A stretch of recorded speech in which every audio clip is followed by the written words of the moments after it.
दोस्तों, सोचो एक ऐसी रात, ठंडी हवाएं, समुद्र की लहरें और एक ऐसा जहाज़ जो दुनिया का सबसे बड़ा, सबसे महफूज समझा जा रहा था। लेकिन सिर्फ कुछ घंटों बाद वो समुद्र की गहराइयों में डूब गया। यह है टाइटैनिक की कहानी। एक कहानी जो सिर्फ एक हादसा नहीं बल्कि एक सबक भी है। luxury liner. Titanic left port in Southampton, England. Among her passengers were many of the wealthy and influential. The band played the gayest tunes and American ragtime dances. The time was 11:40. The iceberg grazed the right side of the ship. And all of a sudden she lifted up quickly. Everything that was movable was going through her. I didn't think it was realistic.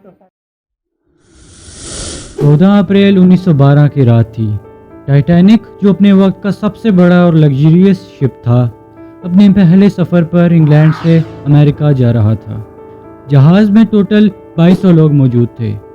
इस ship को unsinkable कहा जाता था, मतलब कि इसका डूबना नामुमकिन है।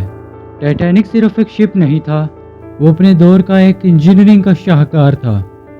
882 फीट लंबा, 9 फ्लोर्स और इतना बड़ा कि उस वक्त के सबसे बड़ा मूविंग ऑब्जेक्ट माना जाता था। अंदर मार्बल के स्टेयर केसेस, क्रिस्टल के कैंडेलियर्स, स्विमिंग पूल, जिम और एक लग्जरी डाइनिंग हॉल्स थे जहां अमीर लोग 7 कोर्स मील एंजॉय करते थे। हर जगह ब्रिटिश क्राफ्टमैनशिप का असर था। जब लोग टाइटैनिक पर सवार होते तो लगता जैसे किसी तैरते हुए महल में आ गए हों। और इसी शान शौकत ने लोगों को ये यकीन दिलाया कि ये जहाज़ कभी नहीं डूबेगा। इस शिप को बनाने वाली कंपनी का नाम व्हाइट स्टार लाइन था, जिसका वाइस प्रेसिडेंट इस बात को लेकर बहुत कॉन्फिडेंट था कि उन्होंने पब्लिक में लोगों को कहा कि ये शिप अनसिंकेबल है। लोग कहते थे कि अगर टाइटैनिक कोयला भी डुबाना चाहे तो नहीं डूबेगा, लेकिन ये घमंड सिर्फ चंद घंटों में टूट गया। उस रात हवा ठंडी थी, लहरें शांत थी, एक नॉर्मल सफ़र लग रहा था। जहाज़ में 2200 से ज़्यादा लोग मौजूद थे। हर कोई अपनी मंजिल के ख्वाबों में गुम था। लेकिन रात के करीब 11:40 पर लुकआउट ने दूर से एक सफ़ेद सा शैडो देखा। रात को अंधेरा ज़्यादा होने की वजह से विजिबिलिटी काफ़ी कम थी।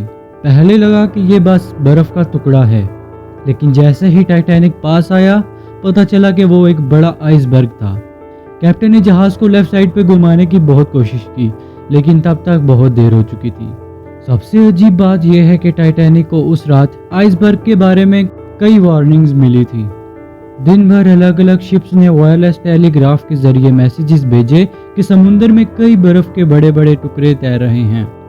लेकिन टाइटैनिक का वायरलेस ऑपरेटर उस वक्त पैसेंजर्स के पर्सनल मैसेजेस भेजने में बिजी था और कुछ वार्निंग्स इग्नोर कर दी गई। जो वार्निंग्स कैप्टन तक पहुंची भी, उन्हें सीरियस तौर पर नहीं लिया गया।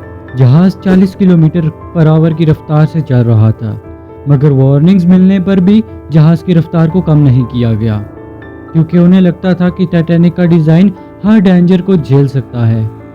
ये लापरवाही सीधा मौत का पैगाम बन गई।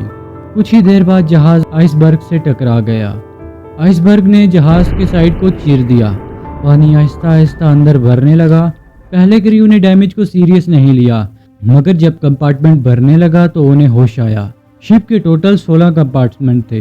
टाइटैनिक की डिजाइनर ने समझा दिया था कि अगर 4 कंपार्टमेंट्स भी भर गए तो जहाज़ बच जाएगा, लेकिन जहाज़ के टकराव के बाद 6 कंपार्टमेंट ऑलरेडी भर चुके थे और अब कोई इस जहाज़ को डूबने से बचाने वाला नहीं था।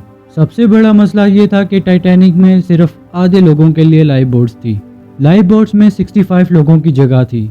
लाइफ बोट्स कम होने की वजह से 1500 लोग अभी भी जहाज़ में मौजूद थे, जबकि 700 लोग लाइफ बोट में बैठकर जा चुके थे। कुछ लोग समझ रहे थे कि शिप नहीं डूबेगा, और फिर जब सच सामने आया तब तक बहुत देर हो चुकी थी। समुद्र का पानी का टेम्परेचर -2 डिग्री था। जो पानी में गए कुछ मिनट में हाइपोथर्मिया से मर गए।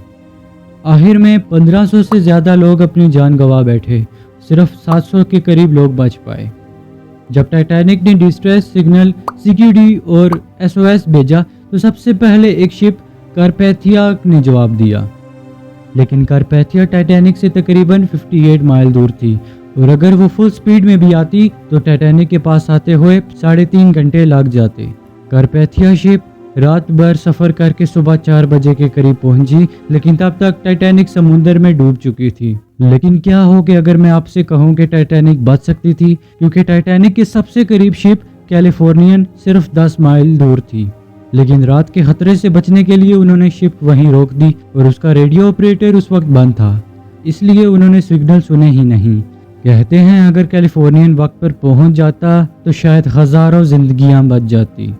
دوستو، ٹائٹینک کا ڈوبنا صرف ایک ایکسیڈنٹ نہیں تھا، اس کے پیچھے کئی انسانی غلطیاں بھی تھی۔ سب سے پہلے شپ اپنی فل سپیڈ پہ چل رہا تھا، جبکہ اس رات سمندر میں آئس برگ کے کئی وارننگز مل چکی تھی۔ دوسری غلطی، لک آؤٹ کے پاس بائنوکولرز ہی نہیں تھے، جس کی وجہ سے انہوں نے آئس برگ دیر سے دیکھا۔